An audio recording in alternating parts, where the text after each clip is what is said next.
தலையில் சீப்பை தூக்கி போடும் முன் இந்த டிப்ஸை ட்ரை பண்ணுங்க. அம்பட்டும் தங்கும். ஒரு மனிதர் பிறந்ததிலிருந்து இறக்கும் வரை தலையில் சீப்பை பயன்படுத்துவது வழக்கமாக கொண்டுள்ளனர். ஒரு சீப்பை அதிகபட்சமாக ஒரு குடும்பத்தினர் 2 மாதம் பயன்படுத்துவார்கள். அந்த சீப்பில் அழுக்கு படிந்த பிறகு அதனை தூக்கி போட்டுவிட்டு வேறு ஒரு சீப்பை வாங்கி பயன்படுத்துவோம்.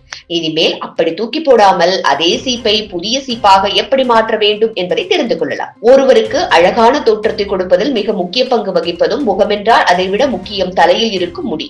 அதனால்தான் பெண்கள் ஆதிகாலம் தொட்டே கூந்தலுக்கு மிகவும் முக்கியத்துவம் கொடுத்து வந்தனர். தற்போது ஆண்களும் இளம் வயதிலேயே வழுக்கை பிரச்சனைகளை சந்தித்து வருகின்றனர். இதனால் சமீப வருடங்களாக கூந்தல் பராமரிப்பில் ஆண்களும் விருப்பத்தோடு ஈடுபடுகின்றனர். தலைக்கு குளித்து முடித்தவுடன் ஈரத்தலையிலேயே வேகமாக சீப்பை கொண்டு சீவுவது முடியின் மயிர்கால்களை சேதப்படுத்த செய்யும். இதே போன்று கூந்தல் அதிகப்படியான வறட்சியில் இருக்கும் போதும் சீவக்கூடாது. பலரும் செய்யும் தவறு இதுதான். தலைக்கு குளிக்கும் போது முடியில் சிக்கு உண்டாகியிருக்கும். இந்த நேரத்தில் சீப்பை கொண்டு அழுத்தமாக சீவும் போது முடி நிச்சயம் பாதிக்கும். அதன் அறிகுறிதான் சீப்பில் கொத்து கொத்தாக முடி கொட்டும். முடியை பராமரித்தால் மட்டும் போதுமா? சீப்பையும் சீராக பராமரிக்க வேண்டுமே. தலைக்கு குளித்த பிறகு பயன்படுத்தும் சீப்பில் மட்டும் அழுக்கு இருந்தால் அவை முடியில்தான் மீண்டும் படிய தொடங்கும். ஒவ்வொரு வாரமும் சீப்பை சுத்தமாக கழுவி பயன்படுத்துங்கள். மற்றவர் உபயோகித்த சீப்புகளை எப்பொழுதும் பயன்படுத்த வேண்டாம். வீட்டில் ஒவ்வொருவருமே தனித்தனி சீப்புகளை பயன்படுத்துங்கள். இதனால் அழுக்குகள், அதனை தொடர்ந்து பொடுகுகள் பிரச்சனைகள் இருக்காது.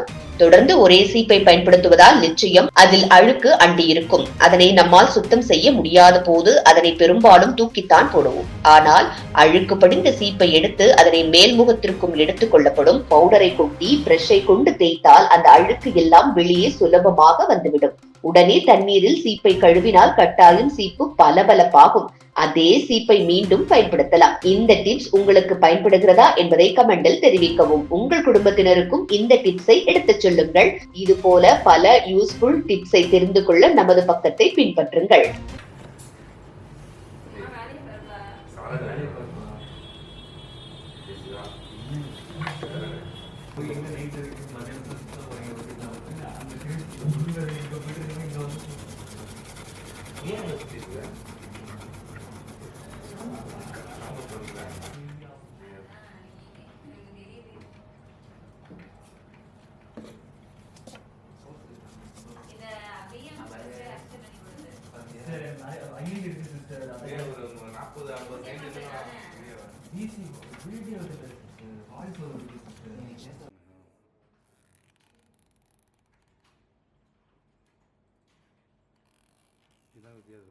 இது போன்ற முக்கிய நிகழ்வுகள், அரசியல் தகவல்களை ஆழமாக மாறுபட்ட கோணத்திலும் அறிந்து கொள்ள மறக்காமல் பாரத் மெயில் 24 பக்கத்தை பின்பற்றிக் கொள்ளுங்கள்.